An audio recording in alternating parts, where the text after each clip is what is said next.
say contact, target compound.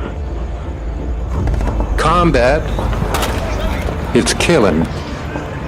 That's what it is. And it's done in an environment that is often as difficult as you can.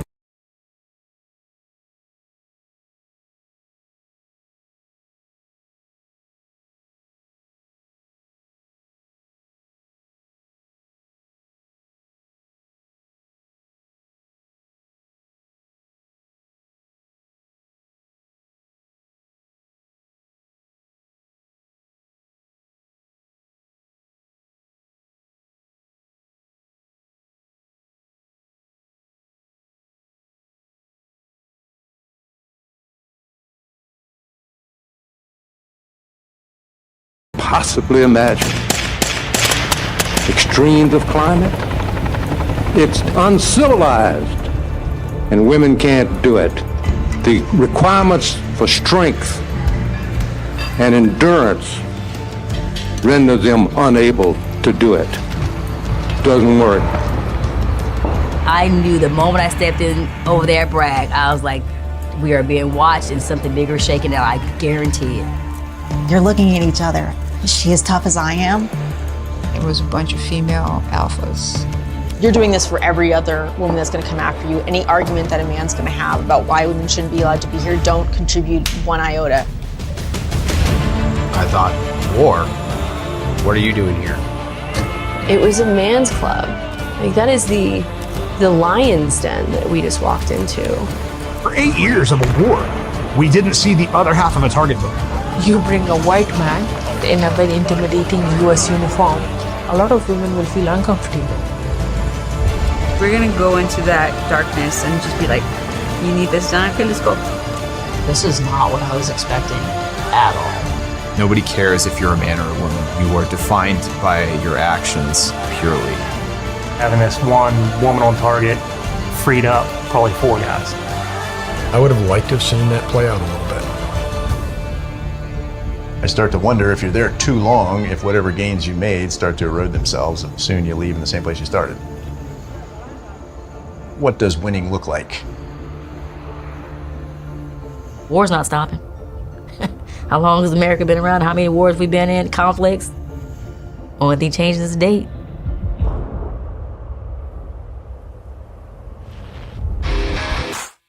All right. Welcome back.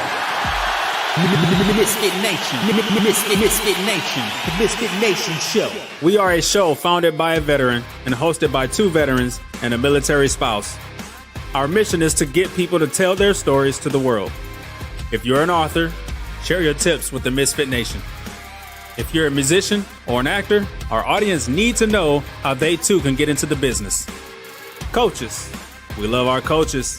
Come on and share your tips with the Misfit Nation to help them become better versions of themselves. If you are a corporate leader or an entrepreneur, come on and show how you did it and how hard you have fought for success. If you are a veteran, first responder, or Gold Star family, we would love to have you come on and share your story with the Misfit Nation. We always have time for you. If you're feeling down, alone, or starting to see the darkness, stop. Think about those who are around you. You are not alone. You will be missed. If you feel like your problems will be a burden to those in your inner circle or feel embarrassed, dial 988. If you are a veteran, take option 1. We need you to keep pushing forward. Don't make a permanent solution to a temporary problem. If you are a new listener, welcome to the Misfit Nation Show. Be sure to subscribe to our show on your favorite podcast app. Also on our YouTube channel at @the_Misfit Nation.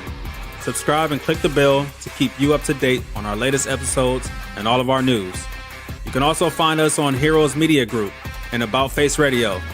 Now, let's get to the show!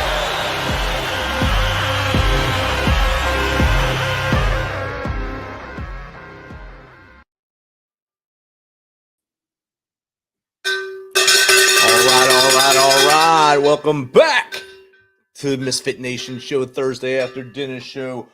We hope you had a great first part of your week. You checked out the Tuesday crew on Tuesday with a great guest, Janine Smith. A great conversation was had there. And of course, our Sunday show was awesome as well. Tonight is no different. We have an awesome guest tonight. He's a celebrated author and storyteller behind The Old Grandmother's Tree. His captivating tales and insightful writing promise to enrich you with inspiration and thought-provoking conversations, captivating and engaging every one of you in the stream here to come on and ask questions. So without further ado, let's welcome Mr. Joseph Bolton to the Misfit Nation show. Welcome, Joseph. Oh, hello, Rich. I'm happy to be here tonight. It's great to have you here. We were talking in the green room. You did some schooling right there in New Jersey, the motherland, where I'm from, and now you're just outside of Boston. So you're still a Northeastern guy, and you're wearing the Alouettes hat there for Canadian Football League, which is a great pride for you. And they won the reigning championship. I'm not sure if I can remember if you said they won a championship a couple years ago, but they did go to the championship, and it's great to have you here, Joseph. Thank you. Glad to be here. Like I told you in the green room, I'm only going to give about a 2-sentence introduction on you, because this show is more about you than it is about me. I want you to tell the Misfit Nation as much as you want to tell them, from as far back as you want to go to how we got to this point now. Okay. All right. Well, I guess I'll start back in high school. How did I get in the Army? And so in high school, I was a pretty smart kid, but I was very lazy. I would never do my homework. I didn't like to put the effort into it, and I could get away with it because I was kind of smart. And but I wasn't really ready to put the effort into college. So my father suggested that instead of going into college right away, I do a couple of years in the Army and kind of grow up a little bit, just take a break from school, and then come back and go to college. And so I did a 2-year enlistment. And when I went to the recruiter, I told him I wanted to be an engineer someday. And so he said, okay, great. I got just the job for you. I'm going to make you a combat engineer. I go, what does a combat engineer do in the Army? Oh, well, they build bridges, they blow things up, a demo, and then they drink a lot of beer in the woods afterwards. Well, of course, it's not what it's about at all. But I enlisted. I did my basic AIT training over at Fort Leonard Wood in Missouri. And during basic training, one night after we were done shooting on the range, the drill sergeant called us all together and said, there was a plane crash at airborne school. And so we're in great need of volunteers to replenish the school. So who wants to be an airborne paratrooper? So, of course, I raised my hand. And I mean, at the time I was 18. I didn't know if he was telling me the truth. Of course he wasn't, but maybe he was just trying to screen out the weaklings or people who were going to be scared about that. But I did it. So I went to airborne school, and then I went to Fort Bragg. And while I was in basic training, they pulled maybe about 7 of us out of the 120 in my basic training company. And they said, hey, you guys have a high enough ASVAB score. Would you like to be interested in try the West Point Preparatory School, which is a school for enlisted soldiers to go to get their academics cleaned up a little bit and strengthened before they get selected to go to West Point. So I thought about it for a moment. And at first I was like, nah, I don't want to go back to school. But then I thought, what am I doing? It's an opportunity. And so I applied. I wrote my essay that I had to write. I wrote it in the latrine at night after everyone goes to sleep, because in the basic training, they didn't give me any time. So I'm scribbling this stuff, sitting on the toilet, with this yellow lined paper, and I'm trying to scribble out an essay about why I wanted to go to the West Point Prep School. And after that, I went to jump school, and while I was at Fort Bragg, I found out that I was accepted. And so I transferred over there, still in the Army. We were at the prep school. I went to Fort Monmouth, New Jersey. I loved it. I made good friends. And it's a 10-month school. And 9 months, 2 weeks. It was on a Tuesday, about 11:30. I think it was May 8th. I got a call down with about several other cadet candidates, as we were called, to the commandant's office. And it turns out they said, I'm sorry, but you're not going to West Point. All of us. And I said, and everyone's reason was different. My reason was not academics. It was because I needed a a medical waiver for my eye. And so I didn't even get to graduate from that course. Didn't even get to say goodbye to my classmates as they moved on to West Point. So I ended my time in the Army a couple months, only 2-year enlistment. My time came up. I went to Norwich University for a year. And while I was there, I had this dream that I was back at West Point and I was seeing my classmates from the prep school. And then in the dream, somebody came up to me and says, "I'm sorry, but you have to leave." And I said, "Why?" He says, "Well, you didn't write to your congressman time and reapply, so you didn't make it." And so I woke up the next day and I said, based on my age, I have 1 more year to do this.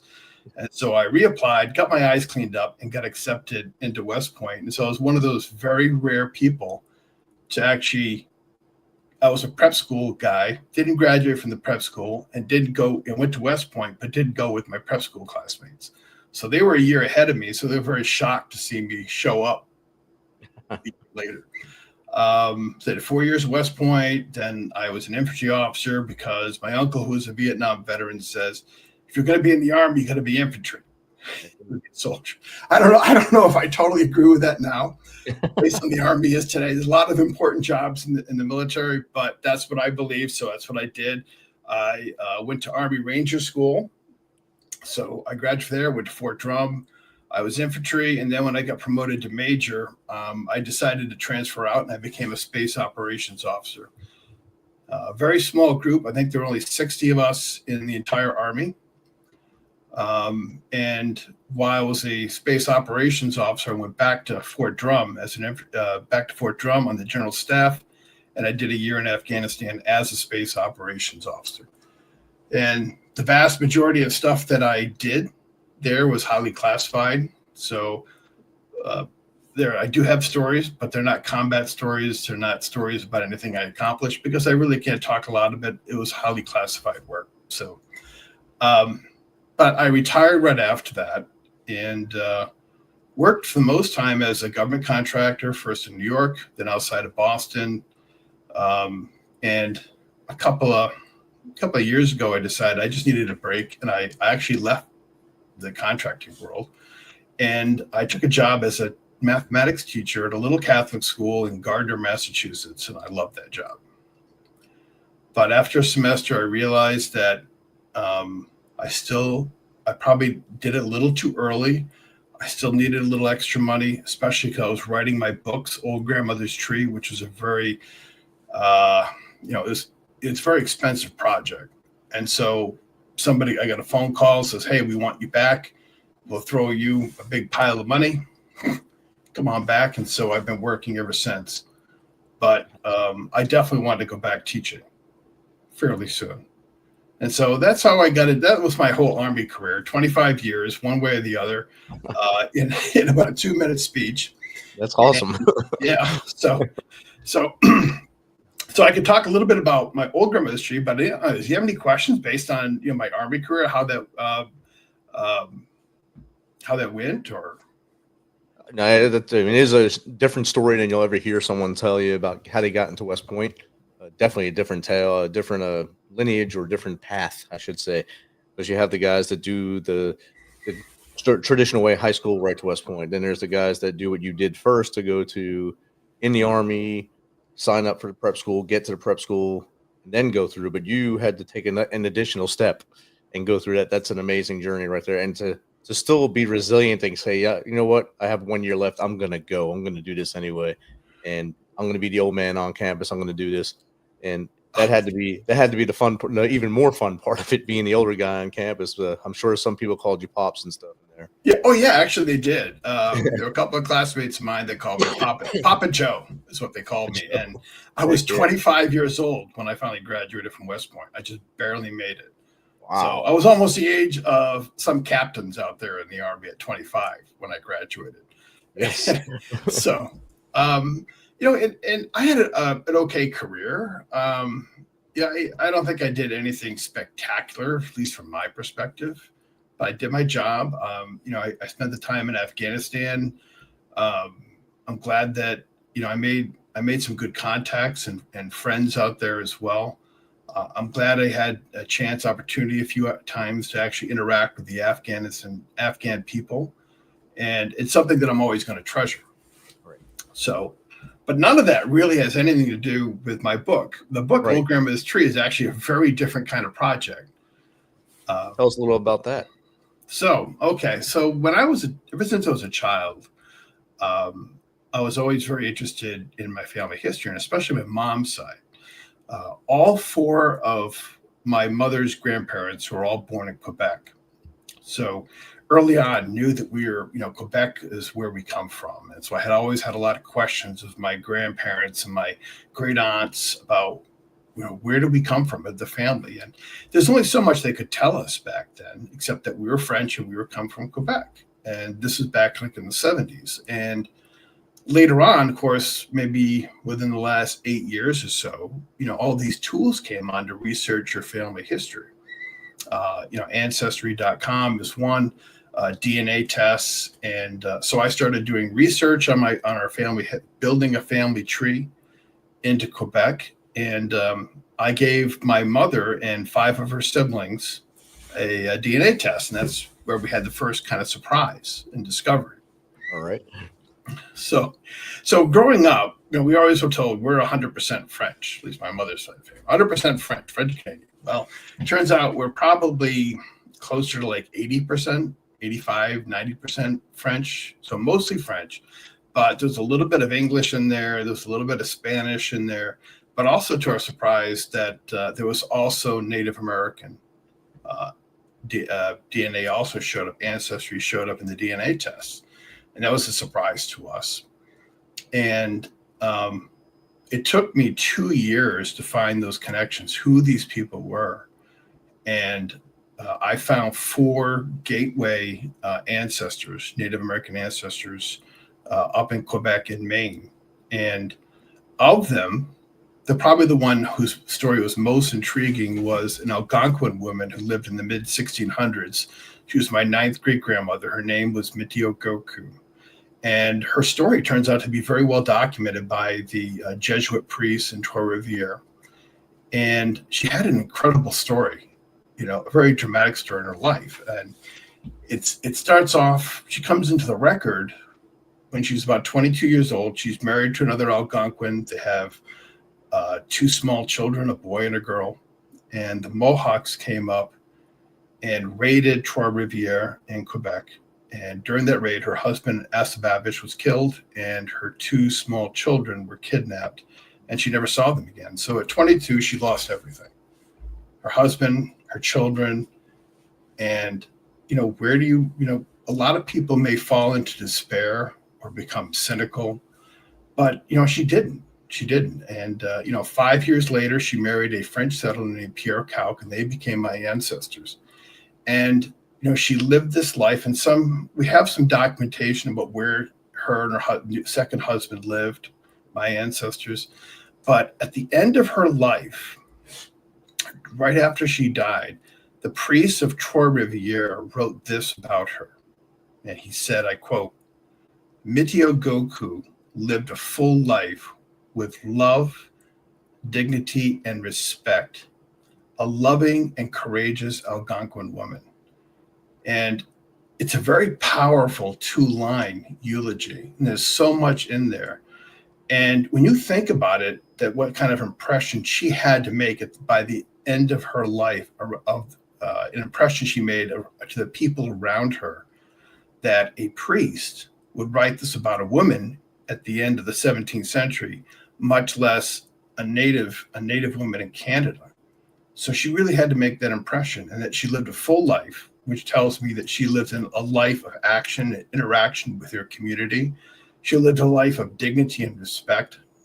She maintained, her sense of personhood and importance, and understood who she was. But she was also a courageous woman, ready to build her life again. And she was also a loving woman. And I think any of us would do well to have that eulogy said about us in sincerity when we die. So I took those 2 lines and the facts of her life, and I retold her story in the Old Grandmother's Tree book series.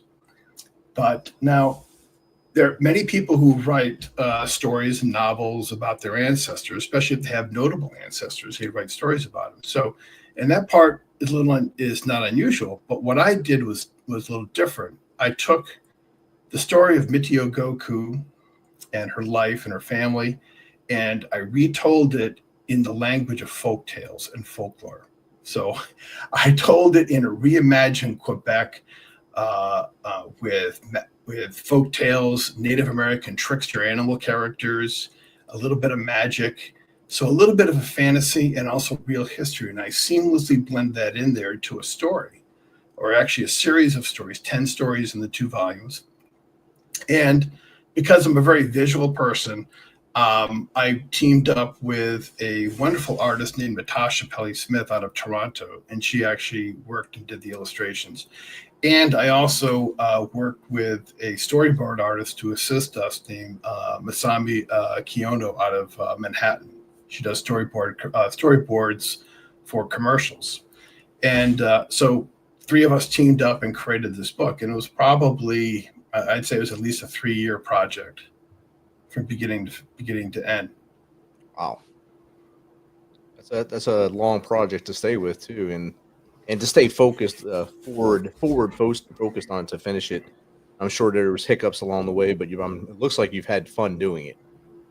Oh yeah, I definitely had fun. And, I think that I was very fortunate to find Masami Kiyono, the artist that worked in the book, and Natasha Pelly-Smith, very creative young people. And, we became very close as a team, and we really, all 3 of us really believed in this project. And it took thousands of hours of work of writing on my part. There's 450 illustrations in these two volumes. So every illustration was carefully designed and created. And when you look at them, you see how Natasha created a 3-dimensionality and a palette of colors that really brings the stories to life. And there really isn't any other book out there like that. It's almost like a graphic novel, right? But it has far more text than a graphic novel. There's 40,000 words inside these 2 volumes. Wow. And 450 illustrations. So there's really, if you have a graphic novel, you have a lot of illustrations, but you don't have 40,000 words. Right. You don't have text like that. So to merge it's almost a novella-sized story with 450 illustrations, it's something new. It's very unique, and everyone who's had a chance to look at most people, I tell them about the story, they're like, what is this? What kind of book is this? But when they actually get their hands on it and start flipping through the pages, they're like, wow, this is great. You can see the amount of work that went into creating these books. Got 2 questions from the audience right now. Sure. This one, I think you've answered this one already. Pretty sure you have. At Kim Friends, what sparked your decision to capture French Canadian stories in your book series? Thank you, Kim Friends. Well, I again fascinated with stories of my family history, and I think it was. So I think it was Mitio Goku's story in particular that became the seed, the starting point for these stories. Not every story is about her, but all the stories mention her in some way. Almost all the stories mention her in some way because she is kind of like the core of the whole book series. But I thought she lived an incredible life. When somebody could say she lived a life of dignity, respect, it was a story that I wanted to retell, and I also wanted to honor her with the stories as well. Awesome. This one is from Lemon Drop Soup. How did your time in the military shape your storytelling perspective? That's a good question. That's a very good question. I think, based on the description described the stories, they don't really have anything to do with the military. But I would say the military has affected me in probably one key aspect, especially when I went to Afghanistan, and I was exposed to, the death of people in the military and on our side. I've seen, videos of other people dying in combat out there in Afghanistan. And it's given me a perspective of just how fragile life is. And I know that sounds like a truism. Everybody says it, but it really is. And, life is it can be short. It can end sooner than you think and unexpectedly. And I think the way it impacts my storytelling is that I really wanted to leave something of myself of value behind after I'm gone, whenever that is. And I wanted this book series to be kind of a testament of who I was as a person, kind of by reflection within the stories. And, also a testament of my values, the values of family, of love, the love of storytelling, the love of sharing stories with your family. Those are the values that I wanted to leave behind. And I think my military experience kind of put that in sharper focus of it's important to do that while you have a chance to do something and leave something behind. Definitely.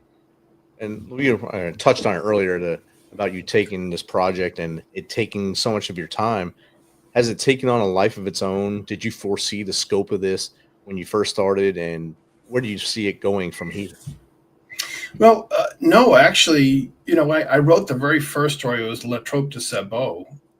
It was of what became the book. The very first story didn't actually contain Mitio Goku, but there were hints of her in the story. It's kind of hard to explain, but I wrote this one story about my great-grandparents' farm in Quebec, and the farm animals sneak out at night, take the toboggan, and go sledding down the hill at midnight under a sky full of the northern lights. And that was the first story. But then I realized that looking at it, I said, there's other aspects that kind of like tunnel into other stories. For example, the shawl that my great-grandmother is wearing.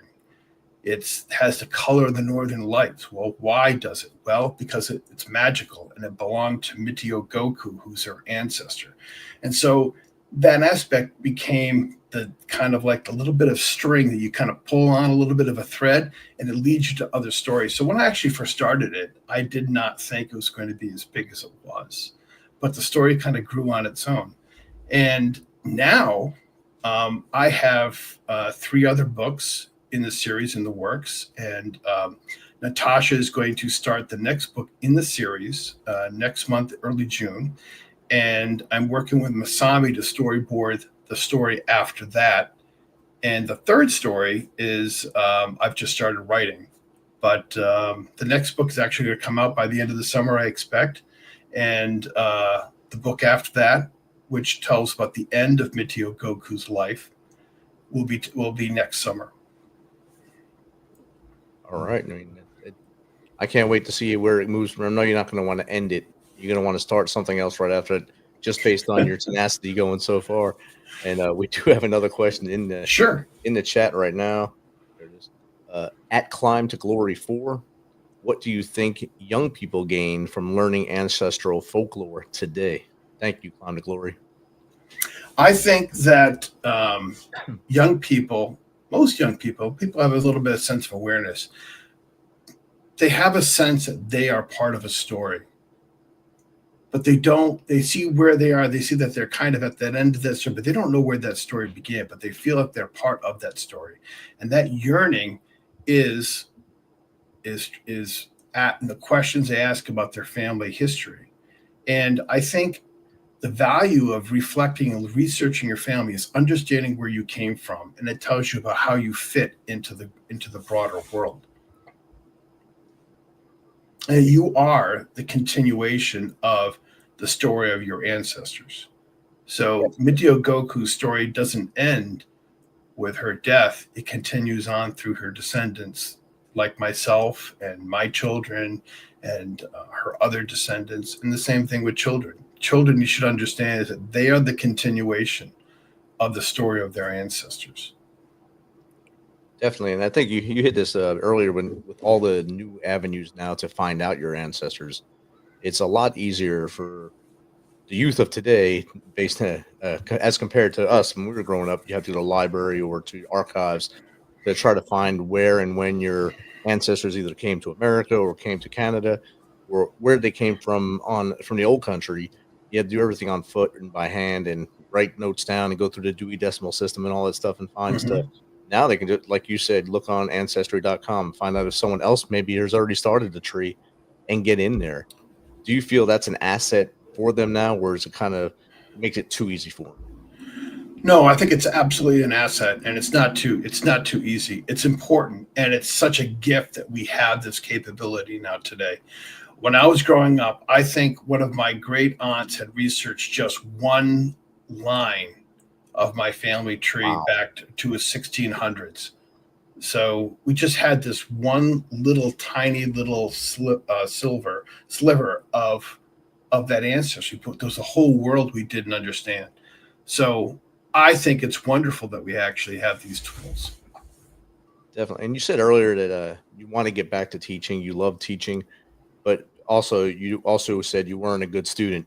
And it's usually the person who wasn't a good student that becomes the better teacher, because you work harder to get the grades and you learn a lot better because you have to go back and do stuff. Do you think teaching is in your future after you get done with all the projects, or maybe you can do both at the same time? Well, I intend to keep writing the books as long as the ideas are there. And I'll do that whether I'm teaching or not. But I would say that I have already reached out to Holy Family Academy out in Gardner and said that I was interested in coming back. And so we'll see where that goes. But it was a very special time for me. That was like one of the best jobs I ever had. I enjoyed being with the kids. I felt like I was contributing to them, especially helping them with their math. That was my area that I taught while I was there, and I hope to go back. That's outstanding. And we got a question basically about your teaching. It's from @Mark and Alex Forever. How did your brief time teaching affect your long-term goals? Thanks, Mark and Alex Forever. I think when I had to leave at the end of a semester, I was very sad about that. But I do remember telling the principal that someday I do want to come back. And I don't know if she ever thought that. She probably thought, well, everybody says that, but I really did. I really wanted to come back. So that's always been a goal, was to return. And I think teaching is something that, I definitely want to return to. And I think it also, these books are also appropriate for children to be read to by their parents and grandparents. And so I think that these books are a good teaching tool as well. It's always good to have a new teaching tool based on what we have going on in the world today. You can always read the old books, but it's always good to have something fresh for them to read that also isn't going to be, divisive or anything, or hurt their minds while they're reading it.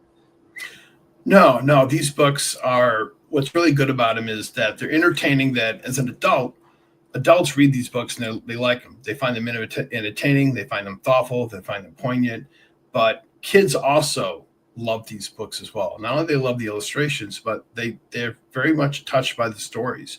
They can sense, the goodness of family and the family love that are contained within the stories itself.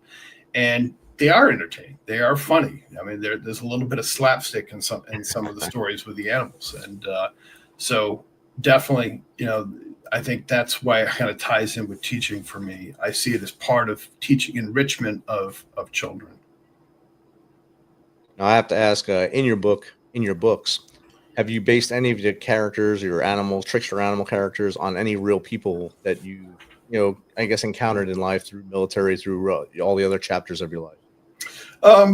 Not so much the military, but I definitely based them on partly on myself. Okay. I mean, some of the characters, what they say, are definitely me. There's two trickster animal characters that are very mischievous. One is named Mewan the bear, and his brother Azaban the raccoon. And they go on adventures together, and they get into trouble. Very kind of childish, mischievous kind of trouble. And I based them on myself and my brother David, my late brother David. And because we were kids, we would do those kind of things. We would cause mischief and get in trouble. So they're kind of based on myself and my brother. And there's another character named Uncle McKeish, who's a turtle, a very old turtle. And he has a nephew who's a moose named Poku. And they do this, in one part of the book, they do this walk through the woods towards their home, back home to Mount Orford.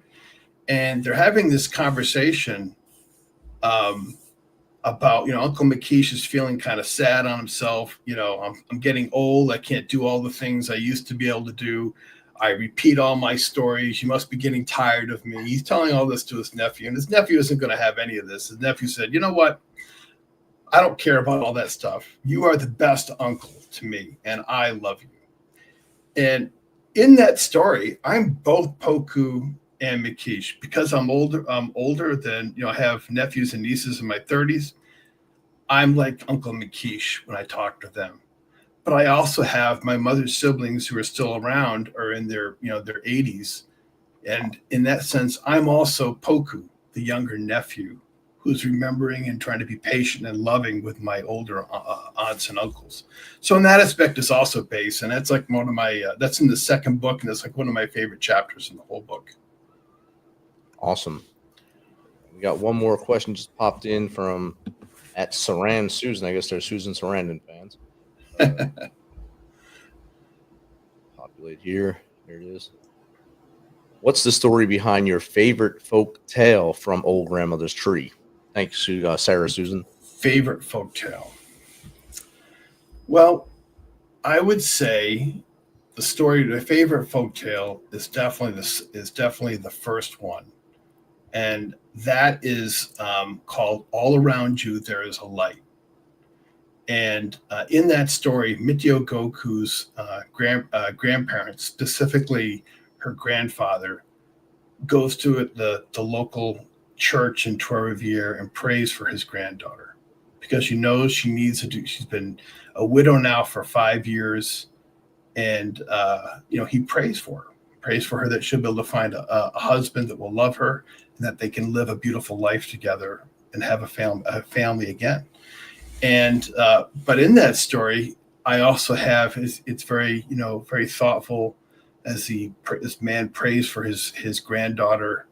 But I also have to introduce the trickster animal characters as well. And so that, I think, is probably my favorite because it's the first one. And it really shows how that one little spark, that love of a grandfather, kicks off the whole story of itself. Awesome. That's outstanding. Where can people get your book or maybe learn more about them? Well, I do have a website, and it's oldgrandmotherstree.com. And I also, the books can also be found on Amazon.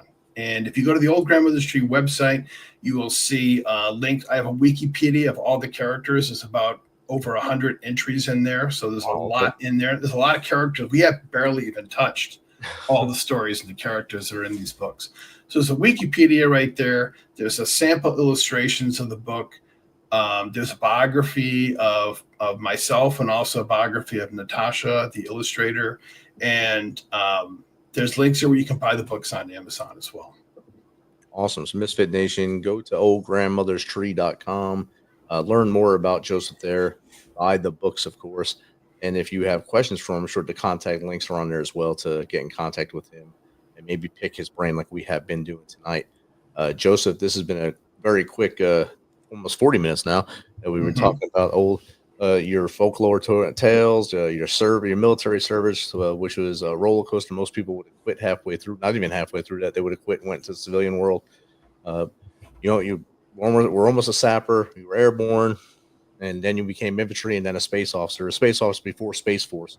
As soon as you said space, everyone probably thought Space Force, but that's a space officer before Space Force, which is a different breed now. So. And so I thank you for your service. And where were you in Afghanistan? Was it Bagram? I was at Bagram, the old Russian Air Force Base. Yeah, so, Disney Boulevard and all that stuff. Yes, there. That's right. That's right, Disney Boulevard. Yeah, I got to go there. Got to go there for a security class in 2011 in the winter, and I went from Kandahar to there, and it was night and day from Kandahar to there because it was still warm in Kandahar, and I got up there and it was snowing, so I didn't have any of the right clothes. Yeah. A lot of people don't realize that it actually snows in Afghanistan, and we did have a snowy, very wet, damp winter out in Bagram. It kind of reminded me a little bit of Colorado Springs. Yeah. Yeah, it was pretty miserable for me the first day, but met with some friends and got some good warm clothes and good sleeping bag to stay in while I was up there, and then just had to make sure I got it back to me before I went back down south.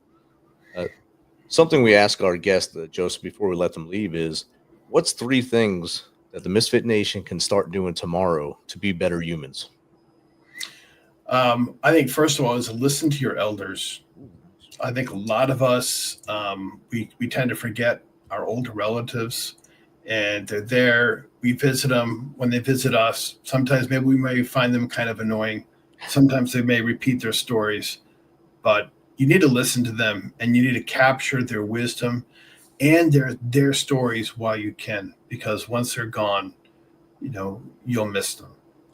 So that's one. And the second one is kind of dovetails to that is talk to your children, spend time with them, put down the phone and put down, get away from the computer, take your children on adventures and help them create their stories for themselves. Take them on camping trips, take them on a mountain climbing, take an adventure, but adventures outside the house. And the third thing is, have a situational awareness around you of your neighbors and the people around you. Treat them with respect, dignity, and above all else, patience. And so I think those are the 3 things I would pass on. That's outstanding. Just trying to make sure I get them all right in the chat so everyone can see them. That's the first time we had listen to your elders on there, and so that's a good one on there. And then, of course, talk to your children and turn off them devices. That's a huge one, especially for the generations now. They're babysat by the computer, the laptop, the screen on the back of their mom's headrest in the car, and people forget to talk to their children, and vice versa. The children don't even know how to speak to humans. So big one. That's a huge one right now. Joseph, thank you for taking your time tonight to hang out with us on the Misfit Nation. I wish you nothing but success as you move forward in your writing career, and of course, as you go back to Holy Family Academy. I'm giving that preemptive thing that you're going to go back and start teaching the youth again and mentoring them as they make their next journey in life as well. Thank you. I was really glad to be here tonight. It's an awesome chat. Misfit Nation, thanks for hanging out tonight on a Thursday night. I know you have plenty of other things you can do, but you hung out with us. Remember, we still have 3 days open for our Memorial Day week. If you have a story of someone you love we lost in combat or after service, reach out to us. Our emails are all in the chat. They're all on our website at themisfitnation.com.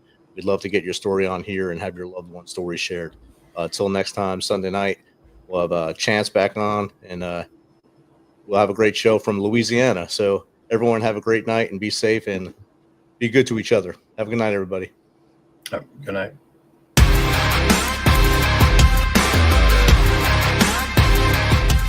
Thanks for checking us out and being a part of the Misfit Nation show. Don't forget to visit our website at themisfitnation.com. That's themisfitnation.com. Check out all our past episodes and get some of the great Misfit Nation gear for you and your family. As always, be humble, stay hungry, and keep hustling, because we are Misfit Nation.